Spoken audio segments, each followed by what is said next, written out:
Sanibonana kuphinde kuplakufunyela khona lo mbuso njengamanje ukubingelela layo ngathinta wacebisa intombi zami mshalazelo ukwazi umshazela awudala zamnqomo sangoma science khomba uvule ngefica social ngayitshela ngathi umntwana womuntu onqomela nonkomo bayawutshela abanolwazi kanti laphana sikubingelela ngaphansi kweGoluva TV ukubingelela uthithukwana kadludla umathinta wacebisa njengoba sengichazele ingane zakwethu kanti laphana siphinde sibonge futhi sasasa kubantu sebesubscribe-ile siphinde sicele ukuthi mangabe subscribe phela ngane yakwethu ukuze sikwazi ukuthi nangenanga masifaka ividiyo uphinde uyibone futhi right laphana ke namhlanje sizokhuluma ngo-Navigator njengoba sazi ukuthi udedele i-album yakhe ka-2022 njengoba wayekade bashumayeza ukuthi uzoyikhipha mhla ka-1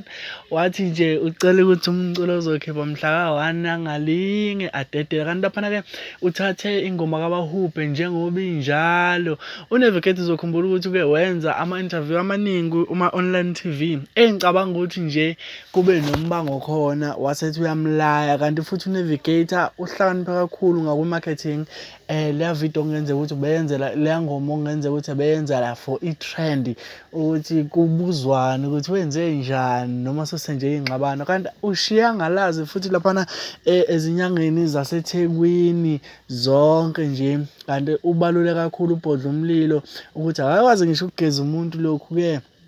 waphinda laphana abacula abachinsile esibala kubona umthandeni abafana bakaMgqumeni yibo Dlubheka wathi hayi indaba yempunzi mfana kethi sawubuye siyibone wathi kwathiwa ekhaya ngali wathi kwathiwa indaba ya voicemail kusho umfana engisaba laphana abafethu ingoma umtalabho kakhulu ngizonifakela ilink la ngezansi ukuze ukwazi ukuthi uma ukuthi ubungakayitholi uphuthume phela uyoyilalela ngoba iyamangalisa into eyenziwe uNavigator ushaya strategy esikhulu kakhulu for marketing ufike wachonsa uDlubheke waphinde wamfeatureisha futhi kuzona ingoma kwazi sephele bebonga ukuthi uyena wamveza ebalazweni. Subscribe ngane wethu ngiyanithanda.